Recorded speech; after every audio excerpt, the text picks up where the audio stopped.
You ever sit with yourself long enough to realize that most of yourself ain't really you? Like, it's just stuff the world handed you with a barcode already slapped on it. Yeah, man, like hand-me-down personalities and off-the-rack egos.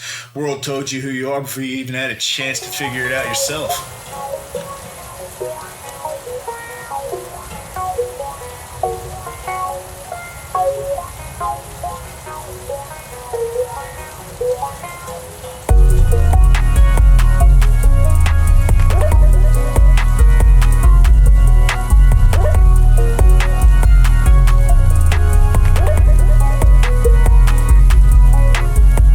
So here we are, man. I think today we're gonna talk about we're gonna dive a little deeper into self. Yeah. And I think what we're going with though is the masks that we're I guess born to wear before we even know we're born to wear them. You know what I mean? Right. It's that kind of how we're created to be who we are, societally or with our parents and the things that they grew up and try to teach us, pass on values and stuff. Trauma. Right. And then finding your own group in your own way and still kind of, in some ways, still staying in that very much, you think you're different, but you're... No. And I think a lot of that comes from so... Even if you think about it, when you were as a kid, there was always a fad or something that everybody was into. You know what I mean? I think in my era, when I can remember Pogs being a thing. Remember Pogs? Oh yeah, growing up, yeah. Yeah. So when we were kids, a little heavy metal disc, and you pop the Pogs right, down. And which all started because of milk caps, and then grew into this huge fucking fad in the 90s. Right. And they had different images on them, like you'd get ones with Michael Jordan or some cartoon or whatever. It was and you collected them, right? Before the Pokemon, right? Exactly.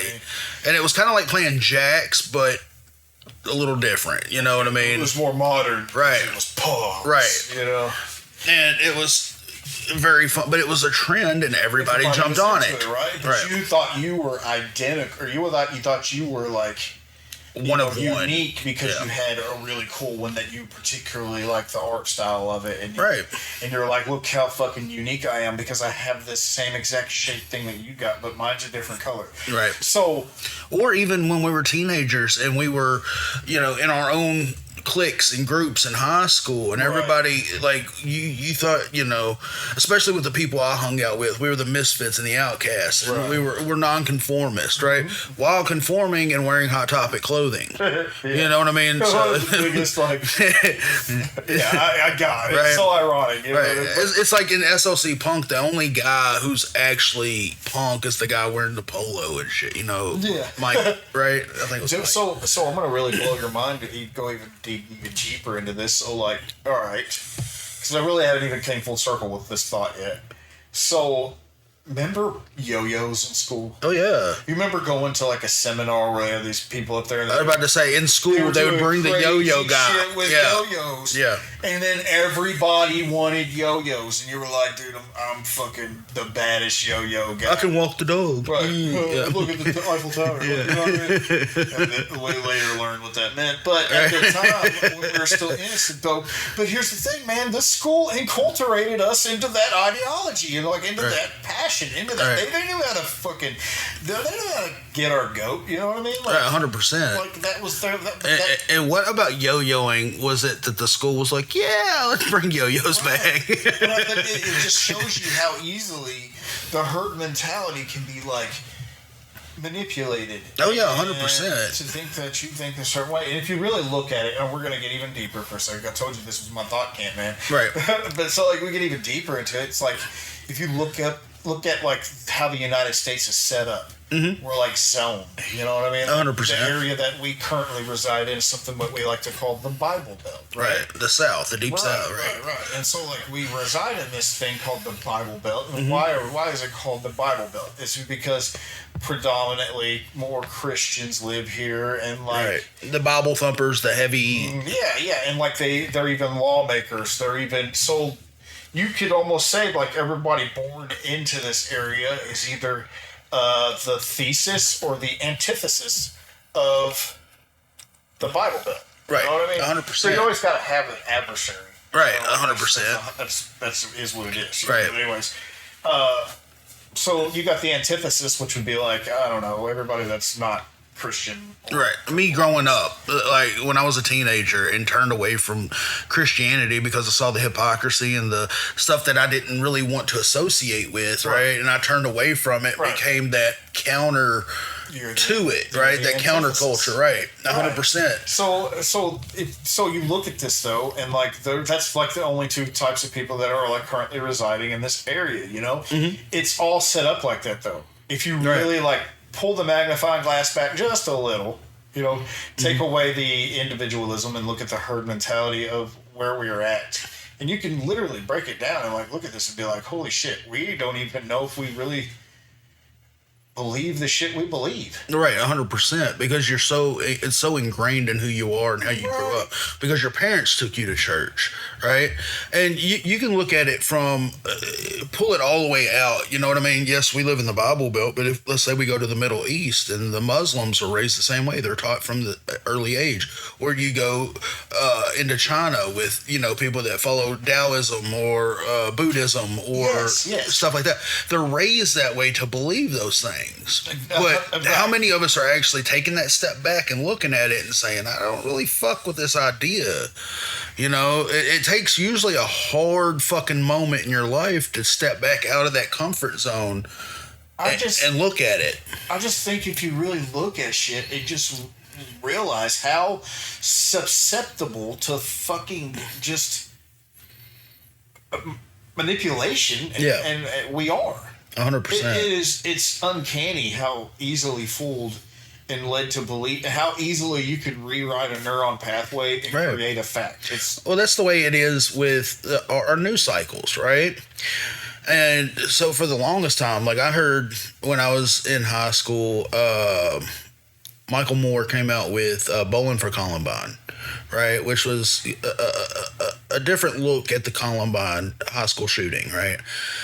And that was a pivotal moment in most millennials' lives. Like I remember school before Columbine and after Columbine, and the huge juxtaposition betwixt the two, right?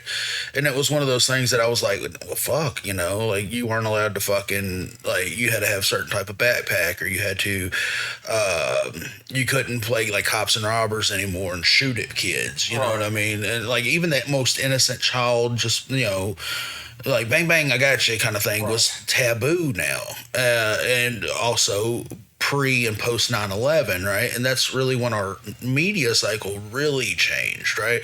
Like we had those news cycles that were very much about fear and all that stuff, but after those two big events, it was fear was turned up to 11, right? 100%, you know, like Spinal Tap, right? 100%, right?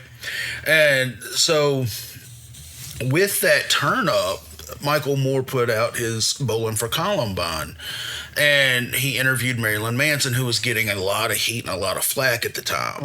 Right. And Manson had some pretty like thought-provoking words in that, you know what I mean?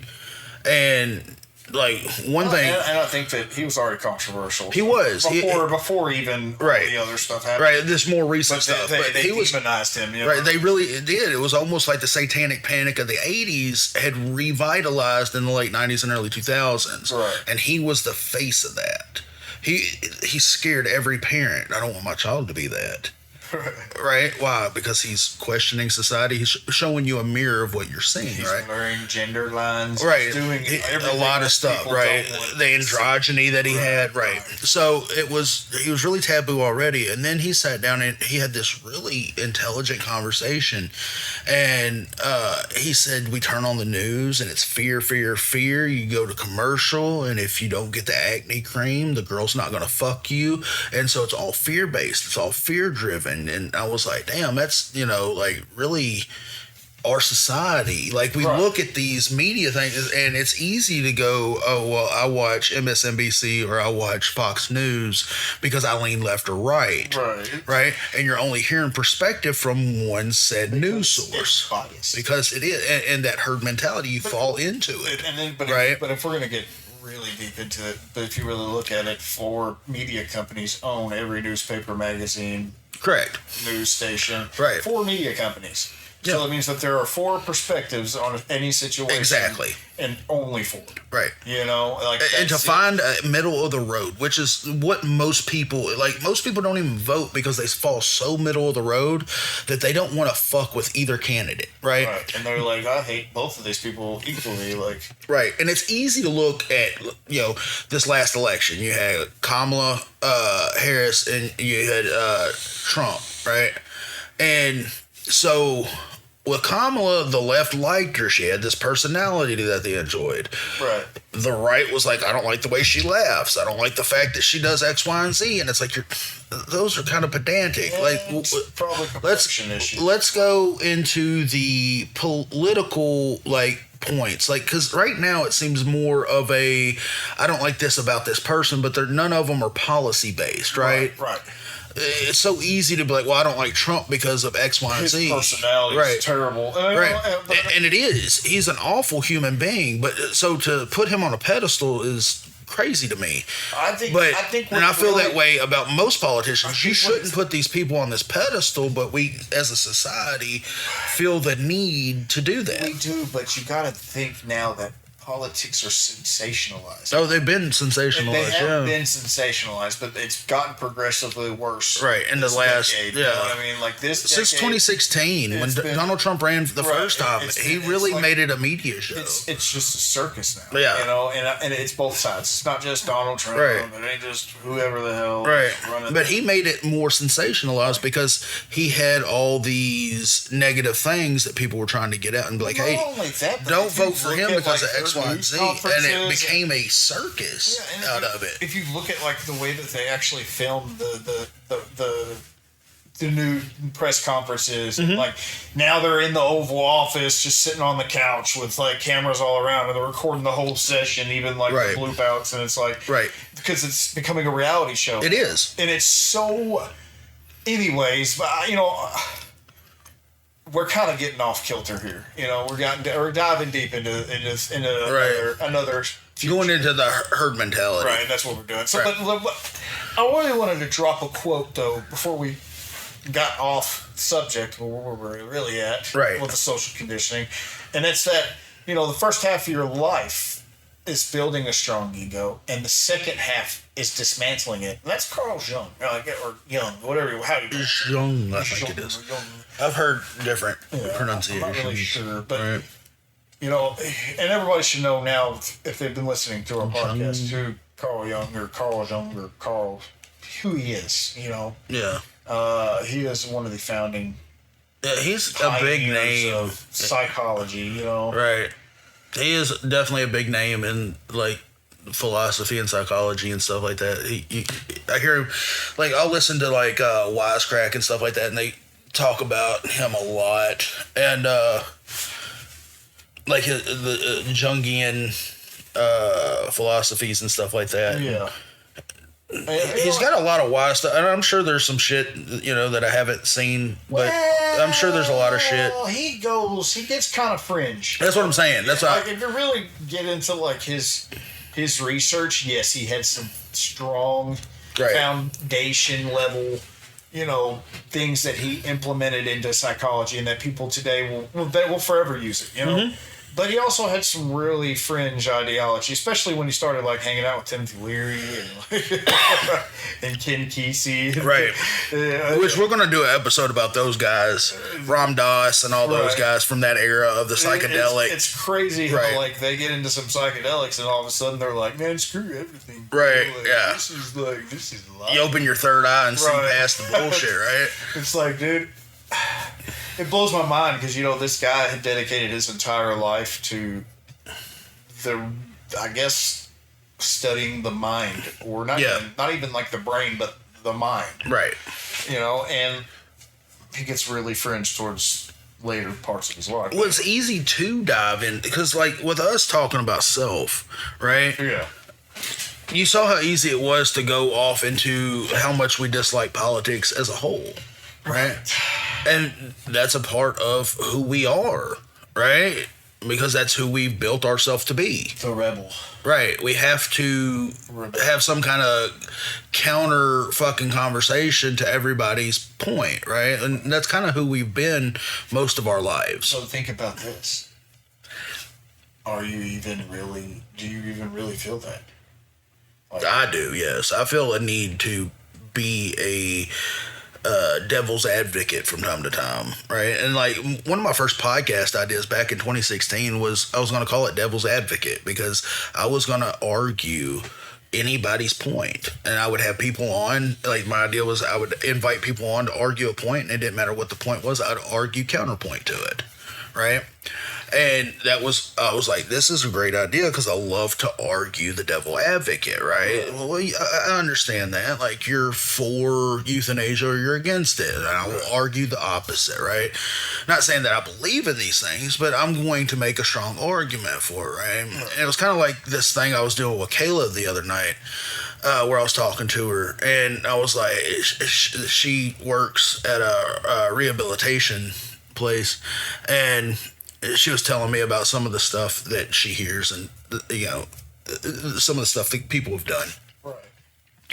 And they're sex offenders, and one of them is there because of his sex offender status being incest with his mother, right? And I was like, that's Freudian as fuck, you know?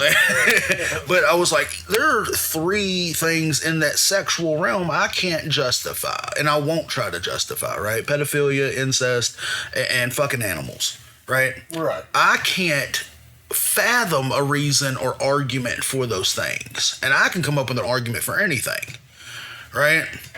So I was like, those 3 are so far beyond me of what argument you would have that could be like a legit argument, you know what I mean? Not just like, oh, well, I like it for X, Y, and Z or whatever, but like a legit reason for wanting those things. And so I was like, Maybe he loves her. well, I made the joke. I was like, I can only imagine he's knocking on the cervix. Let me back in, you know. Right. And she was like, "Oh my god, this is terrible." And I was like, "I can't. Like, I have to make a joke so about many it." questions, but I know that like we shouldn't be really. I don't know if we should dive into that on this, but Right. It's a wild. is his mom in jail too? I believe that she would have to have been at some point, unless it was a rape scenario. But they're gonna, like, if you get found guilty of raping your mom, they're gonna slap you with the incest as well. Okay. And which makes all the sense. And like the fact that incest is a crime, I didn't know until recently. What? You didn't know that? No, I just thought it was taboo. I didn't know it was illegal. Right, Yeah, I knew you can't like marry you'll your make, cousin, like, but I children didn't know. and stuff. Right, but I didn't know it was like a legal status, like a sex offender crime. Right. What if you get like superpowers? Like, does the babies get superpowers, and that's why they don't want us doing it? Like, it creates like super children. So like they've been like lying to us our whole life, so that we don't like screw our moms, and then like. I think you'll end up with some chud baby. Honestly, I'm not. It's such a wild like thought, right? Like I want to see one. I don't. Like an incest baby. I feel like so like I've seen people that, you know, their mom and dad were cousins. We live in the South, so I've seen people whose mom and dad are first cousins, and there's no real genetic mutation in that first one. You know what I mean? So it might be like down the line if they keep Like it. a couple generations. Okay, so I like So like mom and brother had sex, and then like their kids their had kids kids. had sex with like another sister and uncle that had sex. Right, and down the line, yeah. So there's this show I watch on YouTube called Soft White Underbelly, and this dude found this family that was deep inbred, like they're back in the West Virginia mountains, and they're so inbred that most of them have like mental delays, like severe mental delays, and like one of them just like yips, almost like a bark. And like to the point where they're kind of drooling, they don't have teeth, like hillbilly looking people, like the ones that you like the stereotype, the hills have eyes type shit, right? And so you're like I'm watching, and like this guy is walking up to him with like concern and like, I'm here to help. Can I do anything for you? Do you need food? Do you need these things? I'm just, interviewing and finding out about the region, and I heard about y'all and would like to help as much as I can, because they're impoverished. You know what I mean? Like the rickety house and everything, right? And so I was enthralled by this, and the guy will interview like pimps and whores and addicts, and runs the gamut of like that seedy side of the country, right? He talks to those people that are usually not talked to, and he tries to get down to like, okay, what, like you're heavy in addiction, like let's get down to where it started. Why do you feel, that kind of thing. And it really opens an eye to people who don't live that kind of life or don't see that on a regular basis. So you're kind of saying like, maybe it's taught. Yes. Maybe the like the behavior of wanting to. No, 100%. Is like you see your other people around you, and you're like, well, this is such a wild concept to us, but in that society, in that realm, maybe that is normal, right? So like children aren't born racist or 100% right. It is 100% right. Like with my family, my dad's side, it's very much alcohol and violence, right? Not everybody. No. Yeah, I have some aunts and some uncles that are decent people, right? But a lot of violence, a lot of alcoholism, a lot of quitting school because they didn't need it kind of thing. You know what I mean?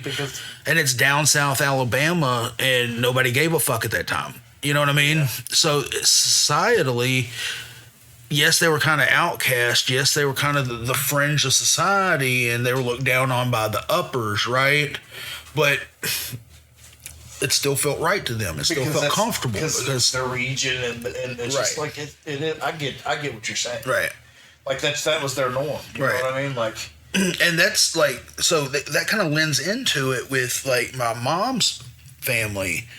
Like I compared my family, saying like my mom and dad are like bootleggers and Baptists, right? Right. My mom's side's the Baptist, my dad's the bootleggers, right? And my mom was raised very Christian, very to do. This is how we carry ourselves. My grandma always, you put your makeup on first thing in the morning. It doesn't matter if you're leaving the house or not. Right. Right. And then you get dressed. You don't go outside. You don't even attempt to step outside in your pajamas, right?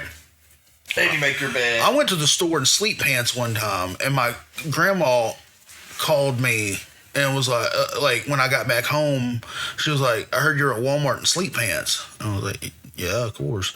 And she was like, that's not how we dress when we leave the house. And I was like, that's not how you dress when you leave the house. I like being comfortable. Right. I am a product of my environment, right? And so it's that kind of like those little things that you're taught from birth, but why do we do that? Why does my mom's side of the family feel so hell-bent on ostracizing like my mother because she's the outcast, right? She's the one that gets looked down on by them because they're well-to-do, and my mom struggled her whole life. And I think she got pregnant at 15, had a baby at 16, right? Yeah, and I think it's because we were born with these masks that we 100% put on birth because our parents put them on us, or our grandparents, or right. Even if it's not you, we still maybe not even a person related to you, right? Just somebody that you idolize. You put this mask on because they're wearing the mask. And you're like, I got to wear the same mask so that we belong. No, right. Did you know, it's a fact, okay, that by age 5, they say, and that's an early age, okay? Right. But by age 5, right, they're saying children already exhibit biases absorbed from parents or /media / oh, yeah. Environment. 100%. Like I was raised by my grandmother to believe that you treat everybody the same. It didn't matter what they look like, what they believed in. You do. She was a golden rule. You do unto others as you would have them do unto you. And I grew up in projects and stuff like that at an early age. So like my friends were multiracial. Like everybody had a different background. And it was like I had a Mexican girlfriend and my best friend was mixed, right? And but I moved to Alabama and I moved to Missouri first and experienced real racism. It was an all-white school, and I got called the N-word, and I'm white as fuck, you know what I mean? Right. But I listened to hip hop, and I grew up in the projects, and I had that, that way, mentality. right, and that way of speaking and carrying myself, saggy pants and fucking oversized shirts and shit, Right. And I listen to hip hop still to this day. It's one of the main things I listen to, right? I dive deep into it. I'm a hip hop head to my core. Right. You know what I mean? Especially with the lyrical shit. And so I moved into that, and I was still this little dirty ghetto kid. You know what I mean? And they didn't like it. Oh, they didn't like that at all. You weren't one of the Right. And I got bullied for being not like everybody else. So at that point, when I moved to Alabama, I was like, I have to somewhat assimilate, but not fully assimilate, right? I'm not going to be not myself, but I'm going to be a part of myself that fits in, right? And I knew that, and it wasn't like conscious that I did this. It was very subconscious, Yeah, right? you don't realize you're doing it till it's already done. Right. You're like, who the hell Right. is this talking right now? And I learned when I went to Job Corps, it was probably toward the end of Job Corps, that I am who I am around certain people. And I caught myself doing that. But it wasn't like I was changing. I was still myself, but it was what part of myself I put out. Right. It Right. was like I wasn't being fake. All the knowledge and like environmental Right. influences you Right. have assimilated, Yes. and then you apply them. And it's like it's almost like a camouflage, or it's Right. almost like a chameleon, And Right. And those biases I saw were so wild. And like, I was like, why do you think that? Well, my dad said X, Y, and Z, or Right. so forth, so on. And I was like, that's not true though. Step outside of your comfort zone and look at the world, And like, I would question people's thoughts and stuff, because Alabama was still pretty racist, and it probably still is. I haven't been home in 20 years, but I'd say it's starting to become cool again to be racist. it really has Probably jumped is. up a lot. Yeah. And so for me, it was one of those things that I saw the learned behavior and noticed the learned behavior, right? And I've seen studies where, like, even they'll have white kids and black kids, and they'll be like, all right, which doll is prettier? And they all usually, some of them say the black one, but for the most part, they say, even the black kids say the white doll. Because it's ingrained. That's what beauty is, right? It's the standard. So that bias is ingrained in you, even if you don't grow up in that. You know what I mean? Yeah. You still see it on a day-to-day basis. It's still in your face. It's still. That's why whenever we were just talking a minute ago, and I was like, "Are you sure that's what you believe?" How deep does the roots of these enculturations Yes. run? Like, do I believe that I'm a rebel? Am I actually a rebel, or am I just parroting information? Right. And that's key. Like, you have to sit and almost break down every single thing you've ever said or done To find out if you actually hold that as a core belief. Right. Or if it's not just some parroted shit that you're bouncing back at people. So the first time I had anybody call me on that, where I actually had to sit down and think about it, was with my friend Anthony. And he's going to move up here eventually, and I'm sure we'll get him on here to talk with us, because he's got some really great insight and stuff. And but he asked me that question: do you really believe that, or is it just something that you were taught and that you're parroting, right? And I was like, I don't know. Give me some time, Yeah. And so I had to do some self-searching in that, you know what I mean? So, like, You immediately get up, pack your things, and just leave, and don't see them again for like 2 months. You show up, you're like, all right. Yeah, I believe that. all right. And so that's one thing I really appreciated about that friendship, was because he was the first person to ever Make you question yourself. Right. Well, I had some friends that kind of, like, especially with religion, we would sit out in my friend Trey's yard and smoke a joint, and we'd sit there and just kind of fucking bullshit. And we would sit there and, like, we'd get kind of philosophical, but also, like, into the spiritual realm of it, and just debate religion. And I was heavy into Christianity at the time. Like, I thought, You know what I mean? But I wasn't living the way that you're supposed to. I wasn't following the teachings of Christ, right? Do you think that anybody is? No, I think there's a handful that honestly I think that do. They set the bar so high that it's impossible. The thing about it is the bar isn't that high.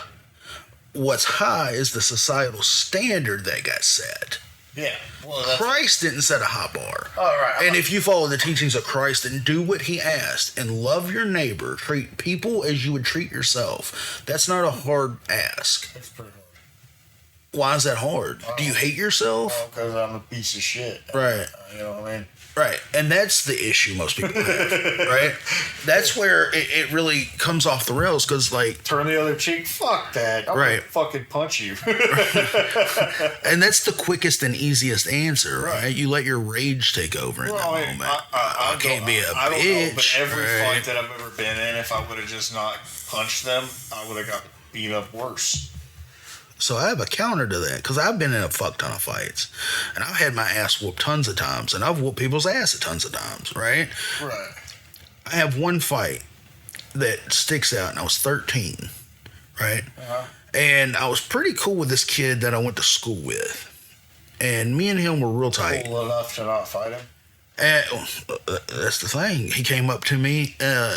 He didn't live in my neighborhood, but his friend's mom lived in my neighborhood. Okay.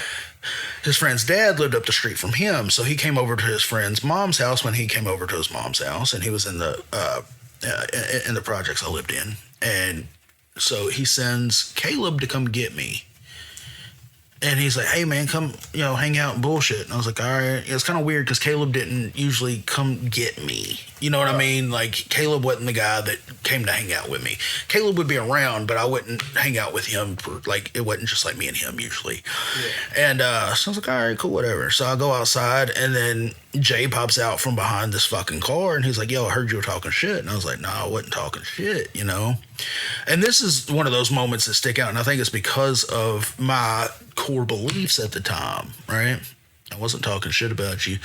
And he's like, don't be a pussy. And I was like, that's one thing I'm fucking not. You know what I mean? Yeah. Like, I'm not a fucking pussy. And he's like, well, Caleb said you were talking shit. And I said, I wasn't. And he hit me in my mouth, and I spit out blood. I was like, I wasn't talking shit about you, and I turned around and walked off. Yeah. And he stood there, and he had to reflect on the moment, because was he going to chase me down and beat the fuck out of me? He would have. I would have fought back at that point, but he would have beat the fuck out of me. He was a lot stronger than I was. Right. You know what I mean? I knew it, but, like, that wasn't the reason I was like, I'm not fighting you.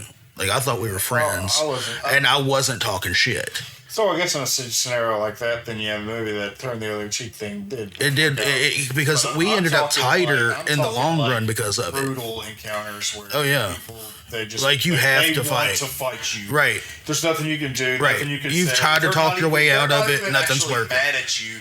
Right. It's I just want to hurt type of thing. Right. Turning the other cheek is not going to work. Right. And I don't know if Jesus ever accounted for some shit like that, but that shit exists in the world, and it happens a lot. Right. And you have to think it existed back then. They were more primal back then. They hadn't evolved to the point. I don't understand where you think they haven't evolved to the point. You know what I mean? But so with a lot of that idea, like for me, I had a moment where, and it was a moment I had to fight, because these older kids were like, fuck you, you two kids are fighting. We want to watch y'all fight. The other kid's like, man, fuck y'all, I'm not doing this. And I was like, you know what? I'm going to whoop his ass, and then I'm going to whoop y'all's ass for trying to put me in a situation that I shouldn't need to be in, right?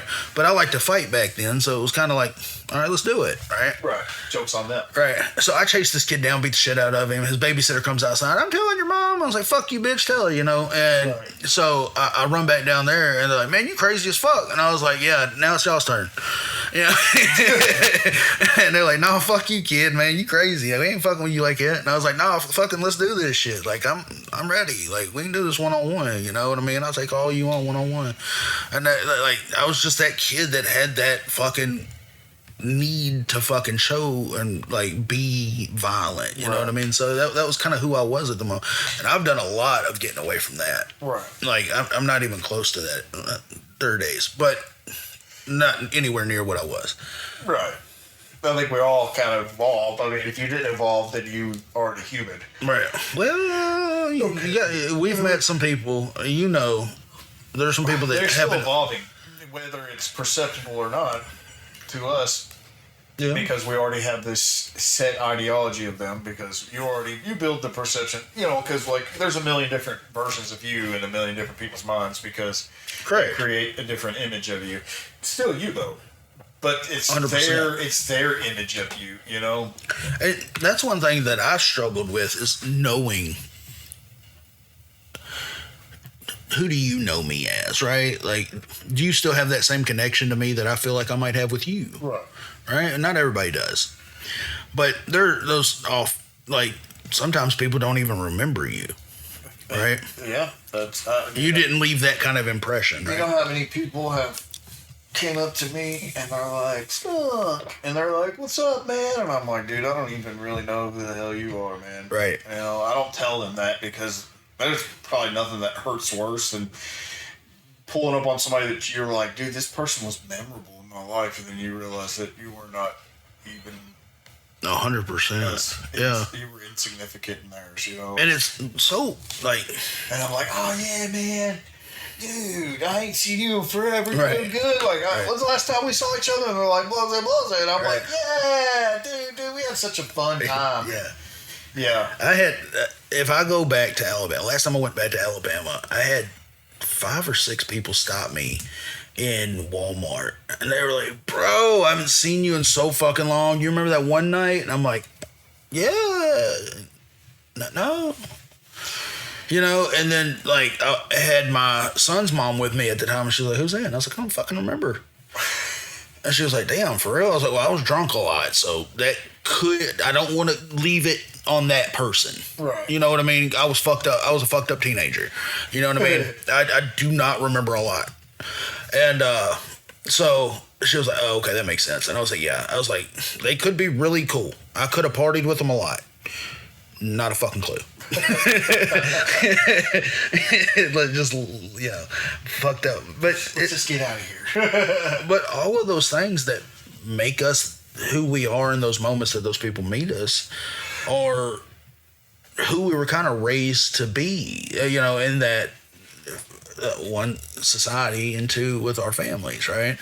The things we're taught, we carry into the world, right? Like, I remember as a child hearing adults say, especially like the parental figures, if a child misbehaved, it was a reflection of the parent. Right. Right? So you had to act right when you left the house because it would reflect poorly on your mom or whatever, right? So that idea was kind of ingrained in me for a long time until I got to the point where I was like, we're our own individuals. How your child acts isn't 100% indicative of how you raise them, right? But it is indicative. To some degree, but like my grandma did the best my great-grandmother did the best she could Maybe with her not son, necessarily the and he ended up being a shithead, right? Like, full on awful human being, and may he always burn in hell. You know what I mean? Like, that kind of person. But he came from the sweetest, nicest fucking person I ever knew. And yes, I've heard some stories. She was very much an enabler, and she would enable you to depend upon her. Well, yeah. But she didn't raise anybody to be a dickhead. You know what I mean? So that was him. You know what I mean? It wasn't like it was how he was raised, right? And if you looked at my grandmother poorly because of how he acted, it wasn't a fair shake, right? I guess, yeah, I can see what you're coming from. But there are those instances where parents don't discipline their children, so they do whatever the fuck they want. Or they cry incessantly. So temper tantrums, right? I want a toy. Right. Well, you can't have a toy. And you're just like, dude, beat your kid real quick. Right, yeah. I Nobody's gonna won't touch you, say anything slap the because shit your out of kid's an asshole, right? I'm not going to say anything. just fucking slap. And like there are some Oh, instances shit. where like I understand like okay like this kid might have autism, so them throwing a fit isn't really throwing a fit as much Slap the shit up.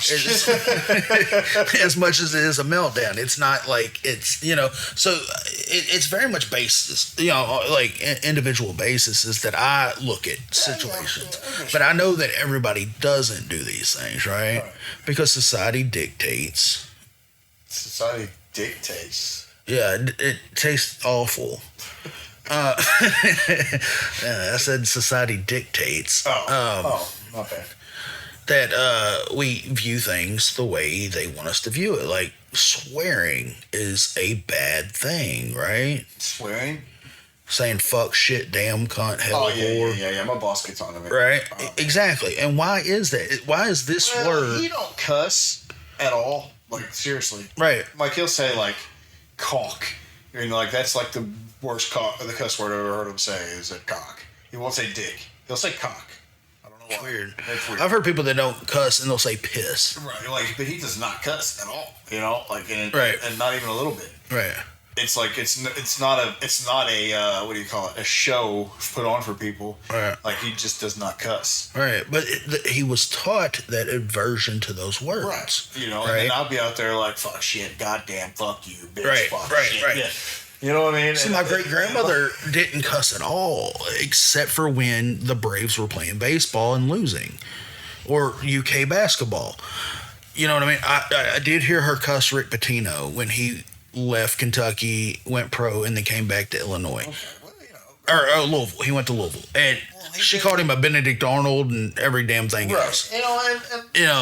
But that's how much she was into sports. That's the only time you would hear her cuss is during sporting events, right? But when her team was to losing. instill this on me, man. And like, Right. I'm really trying, dude. Like I really am. Like I'm giving it an effort, but I'm so institutionalized, I guess. I don't know what you would say it is, but it's like You want to fight back against. No, I don't want to fight back against him. I respect the man and everything he's done for me. He's done a lot for me. Right. But Well, that would be the institutionalization, is that fighting back against the power thing, right? And like, you're telling me not to cuss, so fuck you. You know what I mean? maybe that's not what it is. Maybe it's just I don't know. I don't know. That's the thing I'm working on actively myself. That rebel. Because in the professional world, in a world where society they hold standards. Right. Very much so. And a lot of the business that we do and the work that I do is upper middle class. So I guess maybe I need to be more controlling of it. There might be kids there and stuff, I don't know. And I gotta be more. Well, that's understandable. I gotta be more professional, and I'm trying. Well, I have an instance like that. I was 19, I think, maybe 20, and I had come back up here. I was in Job Corps, and we came up here to watch the fireworks show for 4th of July. Me and the handful of kids that didn't have anywhere to go that stayed on center. They brought us up here to watch, which is about a 45-minute drive or so. And so they loaded us up in the little prison bus and brought us up here. And I saw my mom's best friend's husband. Okay. Now, I learned to cuss from my mom's best friend. She's the first and only person in my early life I remember saying the word cunt on a regular basis. Okay. Right? And so you really like that word. I do. I love that word. It is such an awesome word. It really is. And I respect the British for using it as like regular as possible. I like how they say bloody cunt. Yeah. But they don't mean it like literally like a bloody vagina. Cunt, right. But it works so perfectly. And it's just perfect. It's just like bravo. Their way of cursing is so much English more evolved, right? Like their food's ass, but their fucking cursing is down pat. It's right? so good, arse, you bloody arse. Right. So I'm sitting there talking to my friends and I'm cussing, and he turns around and he goes, "Hey, you need to watch your mouth." And I was like, "No, fuck you." I only know these words because of your wife. Like, the fuck are you talking about, right? Like, so it threw me back, and I was like, I had to sit and kind of like, there was like his niece or something with him who was younger, but I was like, if she knows your wife, she's heard these words too. You know what I mean? And I love my Aunt Krista. She's my mom's best friend. Like, she's been a part of my life since I was young. Right. And I respect both of them. So I had to sit there and be like, I'm just gonna shut up. I want to tell you to go fuck yourself, but I won't. You know? Right. And that was like that teenage angst, like just, you know. But at the same time, like, the respectful portion of me was like, all right. But it was that moment where I had to sit back and be like, well, all right, maybe this isn't the place or time, right? Right. And I guess... And I had gotten so used to just hanging out with my my friends and shit in trailer parks since I was a kid and in the projects, and we would just say whatever the fuck we wanted and didn't have to worry about it. Right, because we knew we weren't going to get in trouble. Nobody was going to hear us. We were just a bunch of fucking kids being dumb. You know? So... We've got way off kilter. Maybe. Kind of. Okay. I couldn't bring it full circle into the next segment, so... Well, we're looking at the societal fucking standards of it all, right? And that's the part that kind of looks at how we are raised to be a certain way, how we are who we are because of TV, because of who our parents and their friends and our aunts and uncles and everything, right? Yeah. So taking that, you know, like you're given everything at birth by your parents, and whether you take it in and use it, which I do some things, which we've discussed. Or you have an aversion against it. Right, which I do have some things. But because of your parents, is that aversion a good thing or bad thing? It's subjective. Right. But regardless, and of gaining an aversion to something because of your familial members' proclivity to something is still being influenced by them. Right. Like, we're born free and then we get branded like cattle and forget what freedom feels like. We're stuck in that box, right? That's a fucking bar, dude. That's a fucking bar. Call into them right now. I got his number on speed dial. Let me call him and send that to him. You know, I think if we had his number on speed dial, we'd be a lot better off than we are. It wouldn't be so much. Dude, I'm trying to name drop right now. Okay, my bad. Now they know. We could have used a name that's like Johnny Depp. He's at least from here. Bitch, I could know Eminem. Okay. I don't know Eminem, but I could. So, like, by 6 degrees, I know him somehow. You know what I mean? Yeah. Everybody is connected to everybody through 6 degrees. Right, 100%. And like it, so, but it's like as we move forward into this, like like your identity becomes your brand. Like, especially in this age of social media, right? It's very much. Who I am in this moment is who I have to be forever because this is what's selling, right? Right. Like, it seems like we're kind of stuck in that thought process, right? Well, I think maybe that's probably because, you know, upon birth, we're given this taxable income number. Mm-hmm. We're given this this serial number that states what we are, who we are. 100%. And we're pretty much individual corporations upon birth, you know? Yeah. And like, society holds us as commodity. Like, that's what we are. We're a commodity. 100%. You know why we're a commodity? Because we're a consumer-based economy. Therefore, anybody that we import products from, we are a commodity to them. Right. Because we buy shit. And you can ask this question to anybody, Coke or Pepsi, right? Well, I mean, and everybody has an opinion. Pepsi's not illegal, so I'll probably go with Pepsi. Right. I just got out of jail. I understand that. So for me, it's, and you can do that with almost any product. You know what I mean? We are so consumer based. Like, we don't even call tissues. We call them Kleenex. Right. That's fucking crazy. We don't call. There's other stuff. Jello is another one. Oh yeah, Jello. Right. It's really just gelatin. Gelatin. Yeah. You want some gelatin? No, you want some Jello, right? It doesn't matter if it's Walmart brand. You want some Jello? Shopback. Well, being from the South, we say Shopback. 100%. Shopback's a fucking brand. That's not even the fucking what it really is. It's just a fucking vacuum. Right. We call them Shopbacks because the brand name Shopback. Right. Or in the South, especially the further south you go, do you want a Coke? Yeah, what kind? Yeah, exactly. Yeah. Right? You want a Pepsi or Say, do you want Coke, Dr. bitch? Do you Pepper want or a Mountain Coke, Dew? Right? But you step outside of the South and you say, do you want a Coke? And it's very much I say a pop. Coca-Cola that they're talking I about. say pop. Right, and that's more of a Midwest thing, and that's because you're from Northern Kentucky, and some of the Midwest kind of is in this area. Yo, right? you want to pop? You want But to pop? that's kind of the consumerism we're speaking of. You know, we're trained to measure our worth in productivity, popularity, and aesthetics, right? God damn, that was bar. Right. So we look at how many followers do you have, or how many friends do you have, or even back when we were kids before social media, it was about popularity, right? What clothes do you wear? Or do you have American Eagle? Do you wear Tommy Hilfiger? Or you know what I'm saying? And I got these shorts from somebody. Somebody that's supposed to be like my sister. She's not like my sister. Did she make them herself? No. Oh, okay. Let me finish. So she married this guy, and he's bigger than me. Right. But she was like, you're fat and he's fat, so you should be able to fit these. I hate that. That's so stupid. So, these pants are too big for me, but so they fucking fall off my. And even wearing a belt, they still fall down. So that tells you how too big they are. But I get that. I'm too cheap.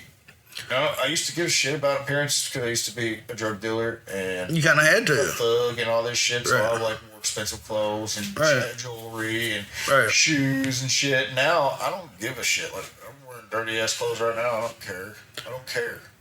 And that's kind of what it is, right? You know what I mean? That it was about what you had, Right. right? And then because of what you had, made you popular with certain people. Right. Usually more shallow people, right? You know, You're not getting a lot of deep conversation from these people. it's called lesser magic. Okay. But seriously, Left-hand path? seriously, like I just all jokes aside, that's seriously like an ideology. Is like like No, yeah. your clothing and the things that you wear, and the things that you say, Right. are forms of witchcraft or magic. Right. Because when you dress, you're trying to draw influence Mm-hmm. by your appearance. So they call that lesser magic. But anyways, Right.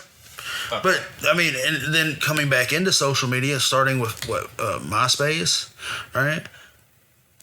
It was popularity there too. Who's in your top 8 spaces, right? How many people are you in their top, right? And then like all those people, what are their likes and dislikes and fucking Yeah. hobbies? What are their? What Did you have a songs cool do they looking like? page with a cool song on it, right? Yeah, and like you thought you were being so fucking unique, which I was though because I knew how to JavaScript. But anyways, A lot of us learned to do that in that Yes. time period. Yes. but still, how unique were you? I mean, Right. if you really put it into this fucking giant machine and it just breaks it all down to a number, like how unique you are in Mm-hmm. a percentage. How many of us were in the top 10% of unique? None. Because it doesn't exist. None right. Because we are influenced. It's a created word to make us feel special.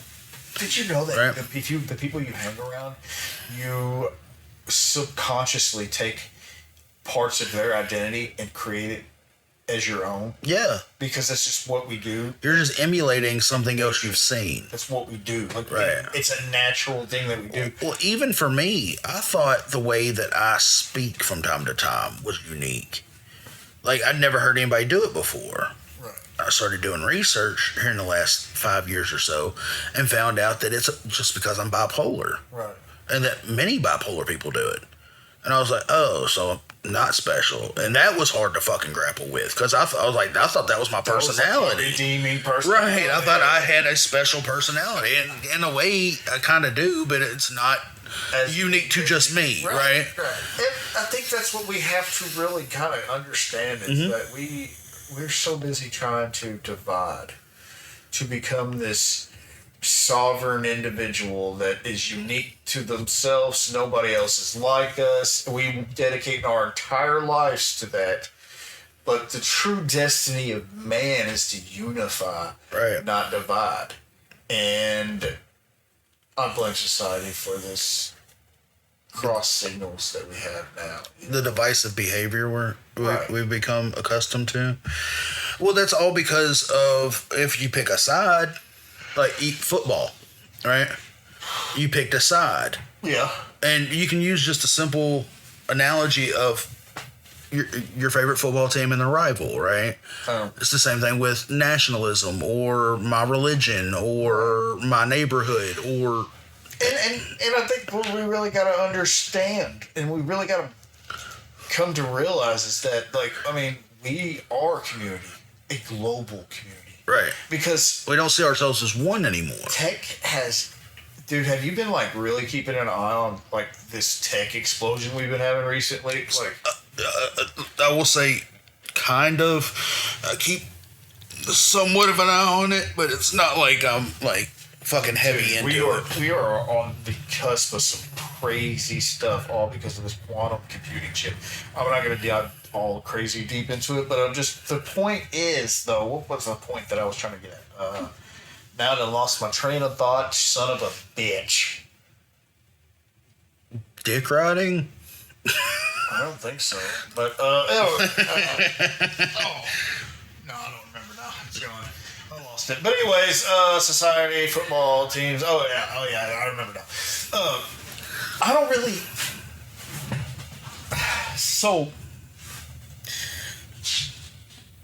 I forgot it, man. I can't believe it just left. The ADHD really hit hard. Oh my God. I get that. So fucking hard. That son of a bitch, ADHD. I fucking hate it. I've lost so many good ideas to ADHD. Dude, I hold a memorial service once a year for them. And I can't ever remember what day to hold the memorial service, so it fucks me up. Like, I don't even know what to do now. Like, I just started on fucking spinning wheels at this point. Like, I fucked it all up. Back to the original point, Capitalism. technically, yes. But in the age of social media, we become, like, you're not a person, you're a profile, right? Like, the average person sees between 4,000 and 10,000 ads a day. And it's not just like an ad during your game. It's like scrolling through a website and reading an article. You see 4 or 5 in those. Watching TV, you see 3 or 4 per commercial break that they do. Oh yeah, well, if you're not paying for the product, you are the product, right? And I think really that really rings home to me because I believe that 100%. I believe we are products. We are products because we are pushing products, right? And that itself makes us products because without us, but does that take away the sense of self? When you look at us as a product, right? It does, but I mean, the reality is that we are this machine. Is that why it's easier? We live in a simulation, and I don't mean like the crazy way that people think we live in the Matrix. I mean, what I mean by we live in a fucking simulation is like all of these fucking rich fucking 1%ers are up there with their little fucking puppet strings, and they're creating these ideologies, they're creating these personas, they're creating all of these things that we hold inside ourselves because we're fucking literally, we're just walking billboards of brands and fucking Nike and fucking this and fucking I'm Jordan, I'm Nike, I'm fucking... Well, I have a question. Okay, so if we're products in that aspect, right? Did that make it easier for you to sell a product to a product? To take away the individual It does. out of the equation? Because we take away the organic part of it all, and it's like we're literally being deemed as just, you look at the mechanical part of it. It's no longer organic. It's all mechanical. It's all fucking... for you, selling iPhone 17 came out, I must go buy. Right. And for you, when you were selling dope, you were doing it for your own survival, right? You were trying to make money to make ends meet, to be able to eat, do whatever you wanted. Right. Then it became a persona. And then it became... And then you were just dealing dope to whoever, right? And you didn't care about the outcome of what they went through because you're selling product to a product, right? So it made it easier for you in that aspect to separate self from a product, right? Yeah. And that's just on a small scale for what you did. Right. But you blow that up into consumerism, into American capitalism. You know what I mean? Capitalism doesn't care who you are, just what you can sell, click, or consume, right? Right. And I think that's the thing, is like every time a niche is discovered, a product is immediately made to fulfill it. A million times. And like Percent. Yeah. there's now you have to have a product for a product, or you have to have this product to use this product in order to use this product. It's all fucking just it's becoming Or they crazy. make products that are made to break after so long, so you have to rebuy said They do that product. all the time, man. Look at cars. Look at cars. Cars have gotten worse over the years. They've gotten- In some ways, they're better. They're more comfortable. They're more luxurious. They're all these things. safer, they're- Right. But at the same time, this is going to fail in so long, so you have to replace it. And then it costs more than it did fucking 100 years ago, you know. And now you're fucking sitting there, you got to pay exorbitant prices for stuff that costs nothing to make. Do you want the XL package, or do you want the, you know what I mean? And, or do you want the tinted windows, or because the tinted windows cost a little I mean, more? you look at all this China propaganda bullshit that they're like releasing, like, oh, look at all this designer stuff. All this designer shit that y'all are wearing that we made, bitches. It was actually only cost like $3 to make.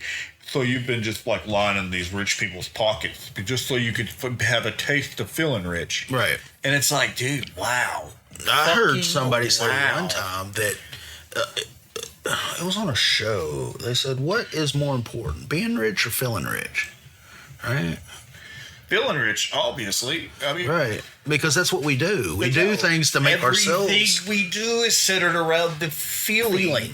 It's Right. all it is. Like Freedom is an illusion kind of thing, I right? go to the dollar store and buy a pair of shoes, and it will cover my feet, and it will literally do the exact same thing that a fucking pair of shoes from fucking Louis Vuitton will do. The exact same fucking thing. But you're buying the name, Right, but to if I show put off. Louis Vuitton on my feet, I can pretend like, oh, it feels more comfortable. Or, this is Italian leather. Now, on Bitch, occasion, I don't you know do the find a difference shoe between- that is actually comfortable. Do you right? really know the fucking difference between Italian leather and regular No. leather or pleather? No. I don't. I don't fucking know the difference. Why the fuck should I? And what kind of bougie asshole does know the Well, difference? I mean, and if they do know the difference, then Or bitch, they're a leather you're in expert. the wrong place. You need Right. to go there, and so you can be a shoe. Like my grandmother, the jeweler, Sommelier. knew a fake jewel from a real jewel just by looking at them, right? Yeah. But if you're not in that field, why would you know the difference? Well, and not only that, but why do you want a fucking shiny rock anyways? Right. It's all jewelry is shiny rocks. Ooh, Right. my 100%. shiny rock is real. Your shiny rock is fake. And guess Right. what? It doesn't matter. If you It weren't blings a the same, fucking right? scientist, or you had a fucking machine that could tell you that was different than that one, you wouldn't fucking know. But because society has to have a My opposition, grandma was old school. She had that little motherfucking the magnifying look at it. thing. Yeah. She was a jeweler her whole life. She knew, like, she didn't have fake jewelry. You know what I mean? Like, she wasn't gaudy with it. Some of it was, like, some of her rings were, but I'll tell you this, Jake. You'll know that I'm on my way to a relapse if I start caring about like your appearance again. fuck you. No, but I mean like if I start like worrying about like clothes all the time, and I've got all these new clothes and all these new shoes, and Right. that's all I'm worrying about is like my appearance and shit. You know, like I'm on my way out the door. Right. You know what I mean? There's a red flag. Trying to get fucking ready for the streets again. Because, right? like, dude, I just don't give a fuck about that shit anymore, man. No, I think it's not at all. pointless, and I think anybody that's concerned about any of that shit, anything about outward appearance, is just, it's childish and pedantic because. very shallow. You know what I mean? It's very surface level. Right. And like I've noticed through my journey around that most people that feel that way about those things don't offer a lot in the way of conversation. They don't have any depth because. And I think that's what the goal is. I think that's Right. the end game. If you keep us shallow, then we can. Then we're just well, not only if we're shallow, but I think that just the goal is to make us so fucking distracted by Things. that we don't worry about. Look at this shiny fixing thing anything, over right? here. We're not fixing You're shit. not worried about this thing over here. Fixing shit. Right. You know what I mean? But even on a deeper level, if you're worried about these things, you don't look inward and Right. find a deeper perspective. Right, and it's right. kind of like when I got somewhere I gotta be. Right. I gotta be at this place at this time. You know what I mean? Only thing I'm focused on, I gotta be at this place at this time. Mm-hmm. and then I fucking forget my keys, or I forget my wallet, or forget my phone, because I'm so fucking worried about something that's This gonna one happen thing. 20 minutes in the future, Right. That I'm not paying You attention just rush out the to door what's without. happening right now. Right. And I'm like, okay, so the next fucking Jordan fucking 24s are coming out, and the fucking iPhone 37's coming out in 2 years. So we're like, oh, I can't wait for the iPhone 27. It's coming out. You know what I mean? And you're not paying attention to the fact that we're fucking literally just giving billionaires loans and, Oh, and 100%, paying right. the fucking interest rate off on it so that they can stay rich and we can stay poor. You know, Right. we don't think of And we fight that. right. And, and But I look good. That's all that fucking matters. Right. You know what I'm saying? Like, Right. next week, I might not have a job. I might not be able to feed my kid, but I got a fucking comfortable pair of shoes, bro. Right. You know what I mean? Fuck it, little bastard. You can eat fucking Cereal or shit. fucking whatever, right? I'll feed him my old shoes. You know what I mean? And figure it out kind of shit. Right. You know what I mean? And a lot of that was how we were raised too. How many times have we seen our parents do something and we're like, what about these things that need to be fixed? My parents were terrible, man. Right. I don't Mine too. I don't even want to talk about. Right. My mom worked multiple jobs, had boyfriends that wouldn't work, and then they would go blow my mom's money, I will say this. and we were hungry. Like, I will say this. The one thing that they did always provide was stable home. Okay, like I didn't bounce around a whole lot. Like, dude, like I moved into, well, I didn't when I was a child. You know what I'm saying? Like, you know, but as a teenager into adult, that's changed. But anyways, that's one thing they did provide. They were terrible at managing money, and like we didn't really have a whole lot of stuff. We had what we needed to survive. Yeah. And that was it. Like any kind of like extracurricular just didn't exist. You know what I mean? Like Right, I couldn't 100%. come up to my mom and be like, I want to be in band. Right. Because that would have never happened. You know? See, I got to be in band, but it was because I went to public schools. Right, I went to public schools. And they provided everything I needed. Right. But if I would have had to foot my own instrument, But if I didn't play percussion and the drums weren't already there, yeah, I couldn't have afforded a trumpet or a trombone. I wasn't even or- given the option because the potential of it costing money was there. You know what I mean? So like because of that fact existed, don't even worry about it. You have no clue how much I heard my mom bitch about school fees and uniforms, and I have to have this type of fucking notebook, and Right. you know, and it was like I need a trapper. It says Trapper Keeper, and my mom's like, "You're not getting a fucking Trapper Keeper. Those are like $40. I'm getting you a fucking folder that has a fucking Velcro on it." Well, okay, I mean, you know what I mean? I do. Trust me, I get it because Right. I literally spent $300 on school But clothes like you, and got oh, yeah. fucking 3 pairs of shorts and 3 shirts. Right. And a pack of socks. We were so poor. So we grew up in the projects, and we lived there for 7 years before we got Section 8 and got an actual house. Yeah. And that was the first time I ever lived in an actual house. My grandma lived in the same apartments, like kind of like townhouse apartments, Right.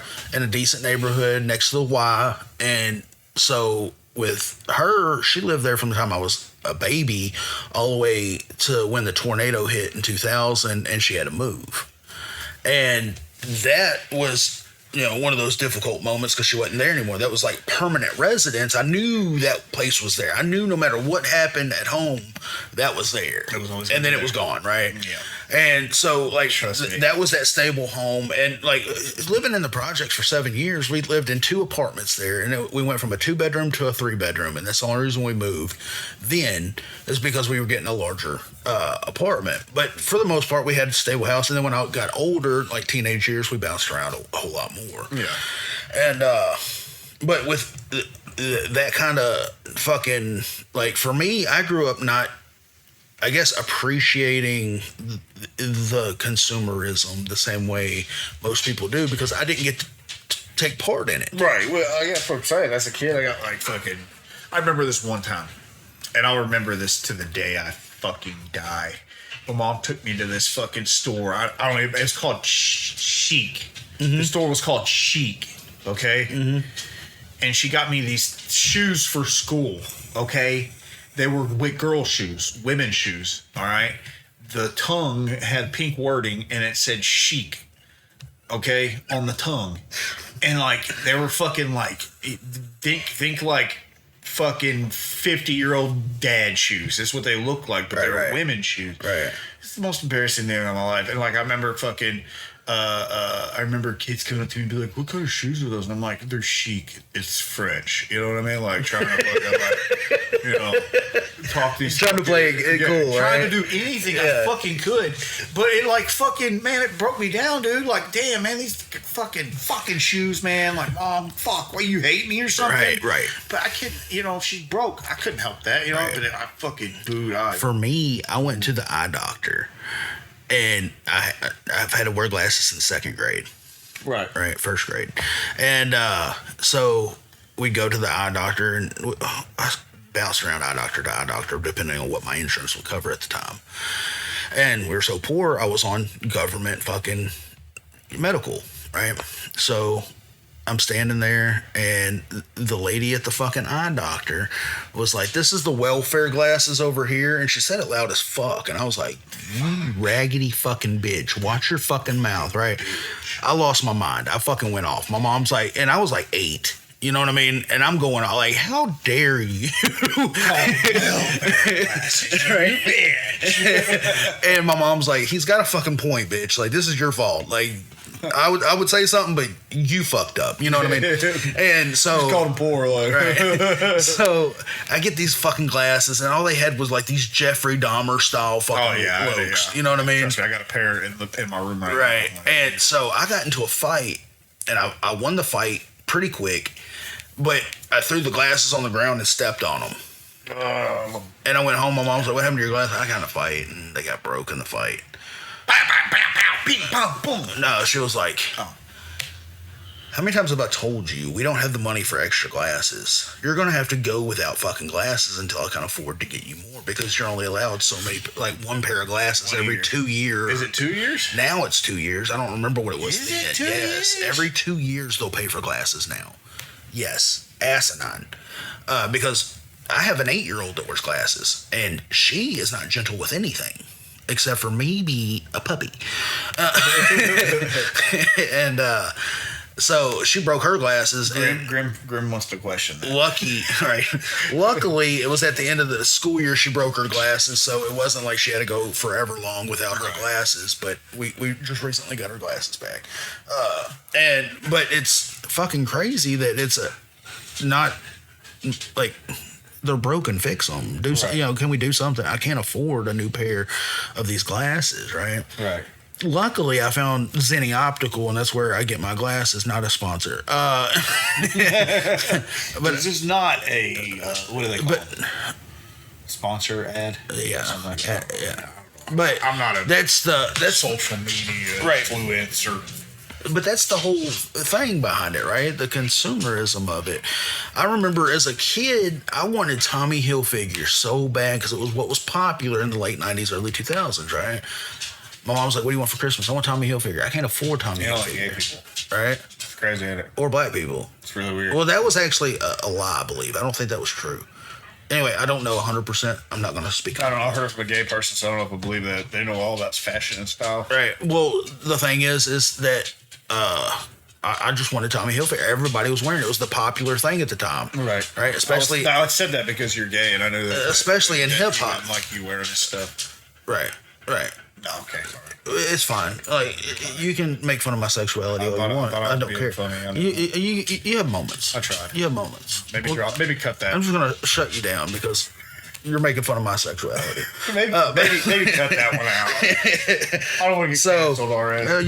You can't get canceled. I'm gay, remember? So what I'm getting at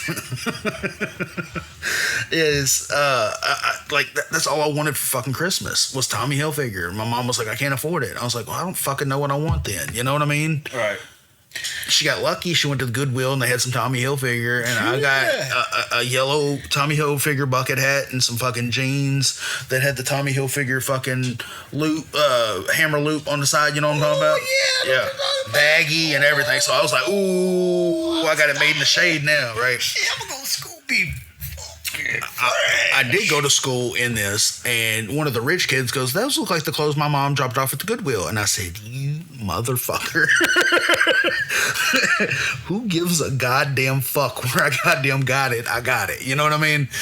And those rich kids were fucking dicks. And I was like, I don't know why your mom doesn't put you in private school, you piece of shit. I wonder if it was that dude kids stuff. It could have been. It very well fucking could have been. Like, how many Goodwills were there? Here? Oh, was it here? Yeah. Oh, yeah, it probably was. It was just the one we had at the time. Probably that dude shit. Yeah, that's what I'm saying.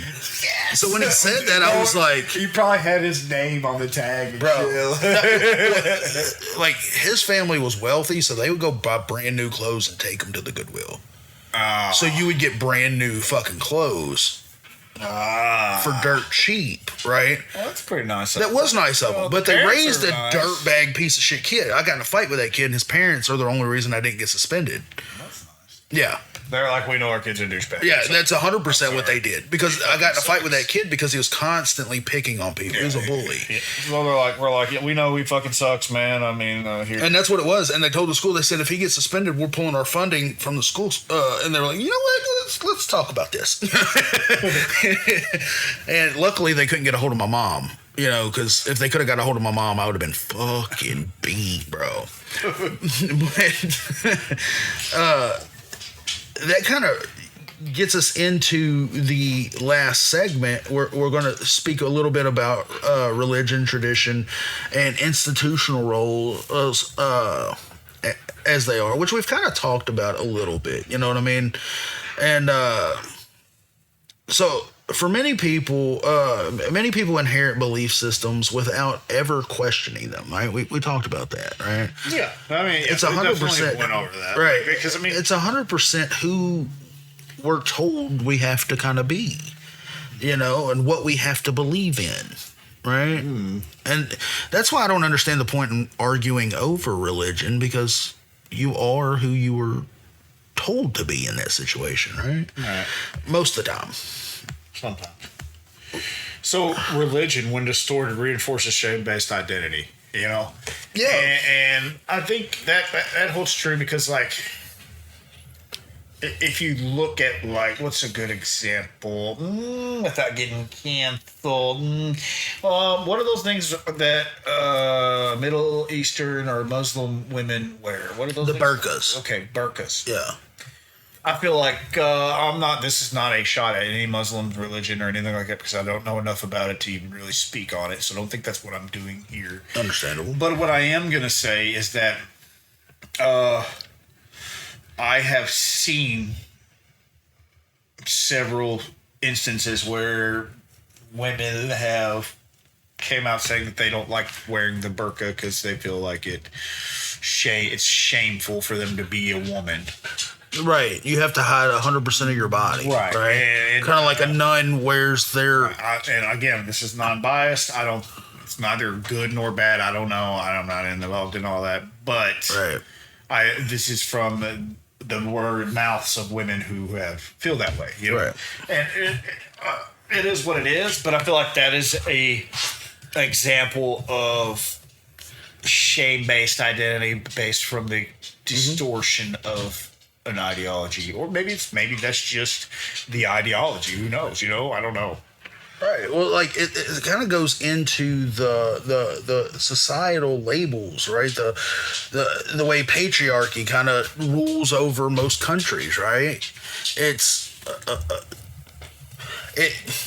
a little bit of like they kind of flow together. Yeah. You know what I mean? So like with the shame that you receive from your religion, right? And the way that they put that shame out there, like Catholic shame, you know what I mean? Like where they say Jews killed Jesus. Right. Not saying that's what happened. They'll be and I'm not right, and they try to shame another religion. Right, but I mean, Or that's what they even in their own religion. If you do this, then you should feel bad because you shouldn't do that. That's against our religion, right? Or they think that like I feel Jewish good. people will say that they're that Jesus wasn't God, that he wasn't a prophet, Right. Or that he was a prophet, he just wasn't The Son of God. the Son of God. Right. Right. And so with that idea, it's like so you move that into the patriarchal governments that most countries hold, right? And they put shame into the way the laws are formed. You know what I mean? Or if you look at how, like, because it's very hand in hand. Most of our countries, while not being a, you know, Muslim country or a Christian country or whatever, they still hold those standards, right? Right. They still have formed our society, whether we're a Christian nation or not. Even if there is a separation of church and state. Right. It's not as separate as it should be in that context. I mean, if you look at what's the fucking coin say on it right now?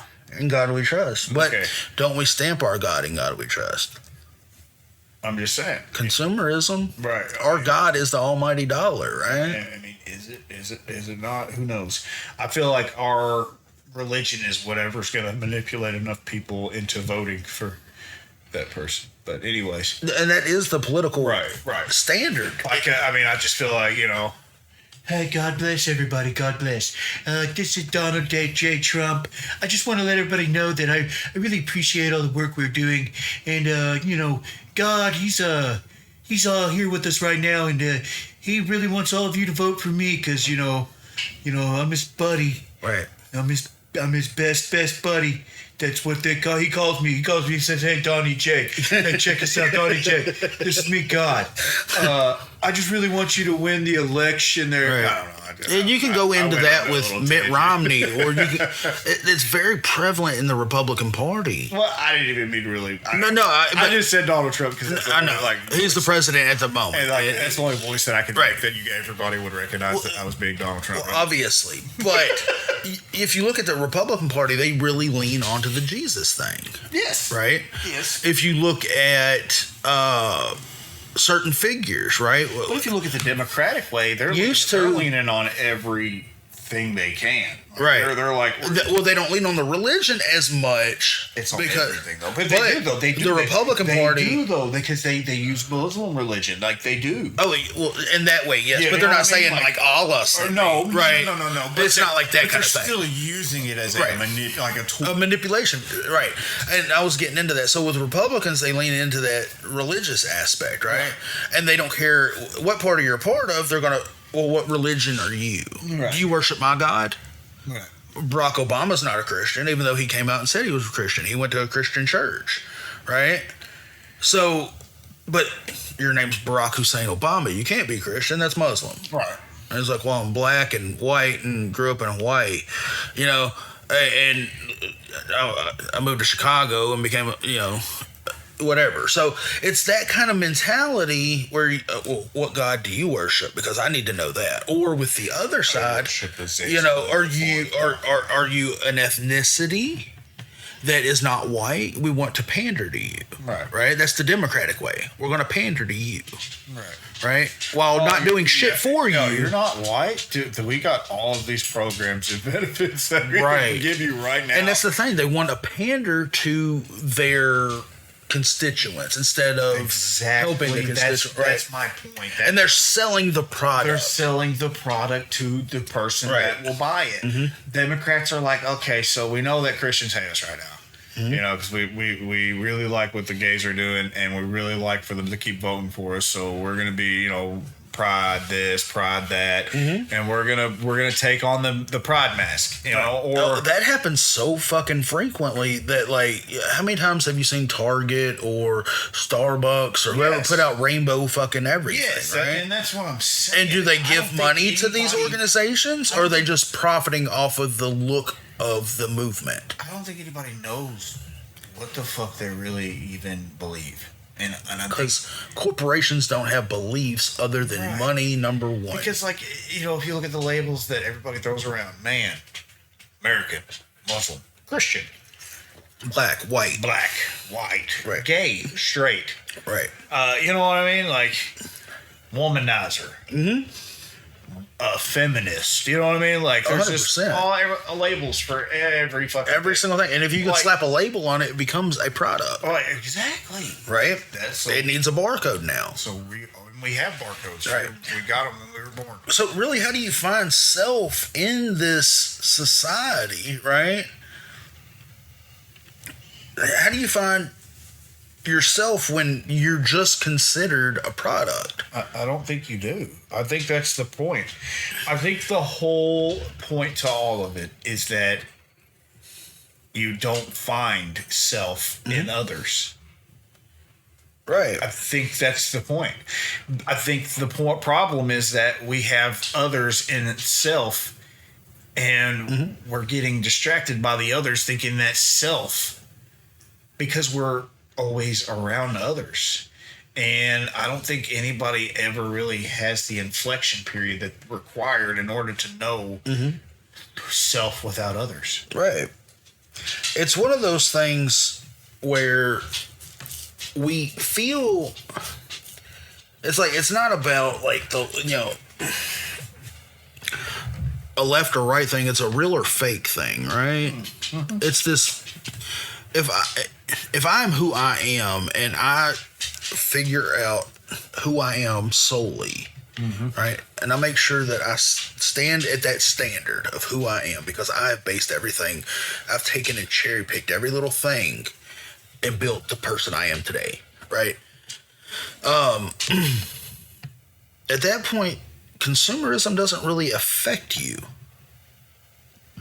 because you're comfortable in self. Right.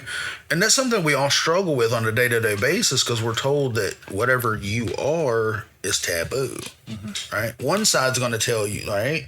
So the right is constantly saying, well, it's hard to be white right now because society says white people are always wrong. And then the other side's saying, well, y'all are demonizing gays and black people and this, right? So it's this argument of your self-identity is incorrect, right?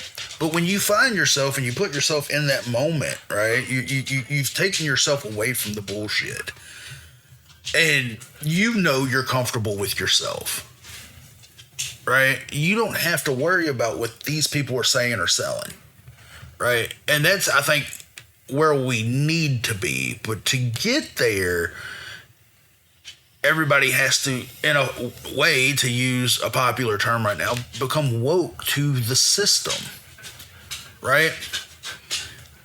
If you don't see through that bullshit, if you're not able to self-identify, if you're not able to look in the mirror and say, this is stuff I don't like, this is stuff I do like, and I need to make adjustments to said self, right? Then you're going to continuously be a part of that system. You're going to continuously be drugged down by the labels or the ads or the whatever, the media cycle, I think you're right. That would be the only solution to the current pandemic we find ourselves in. Right? Correct. But I think that we have a gross over expectation of people's character. Right. I think 90% of people, I think 90% of society is so scared to find out who they are without labels and without the amalgamation of this persona that they hold, that they will do whatever they can to hold on to the false self. I remember, to figure out the real self. I don't know if you remember this, but when we were becoming adults, it was like millennials don't like labels. Millennials don't like labels. And then started slapping labels all over themselves. Right?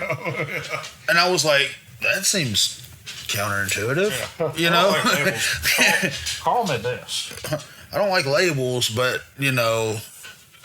I am a white, pansexual fucking, whatever. Right. Right? And it's like, oh, those are labels, Right. But I mean, how do you describe something without describing it? Exactly. Labels are there for a reason. Some labels are there for a reason, right? How do you describe something with no adjectives? Right. I'm waiting. And that's difficult. You know what I mean? Impossible. I guess at this time we're going to start wrapping up. We're going to go through our Socratic question of the week, right? If you were raised in complete isolation, who would you be? Would your personality still be the same without societal input? You can hit us up. Let us know on all our socials. I'm at Delphi Jake at everything. Skunk has no socials. He's not very social. I'm not a social guy. But This is how much social you're gonna get out of me just listening to me, not actually listening to you. right.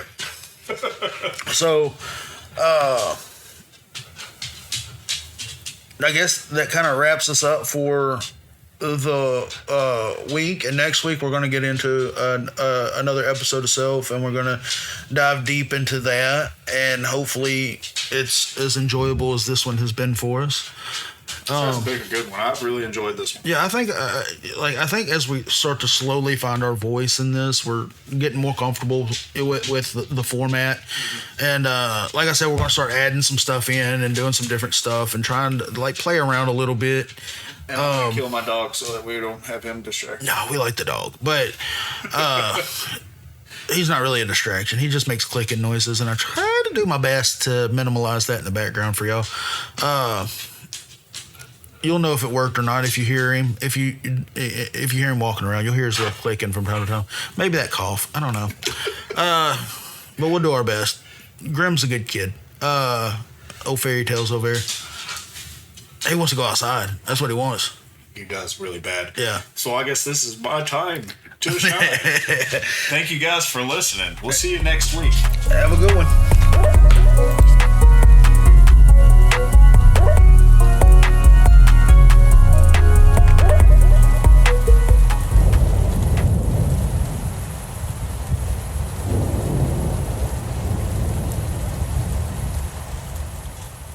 Thanks, Mom.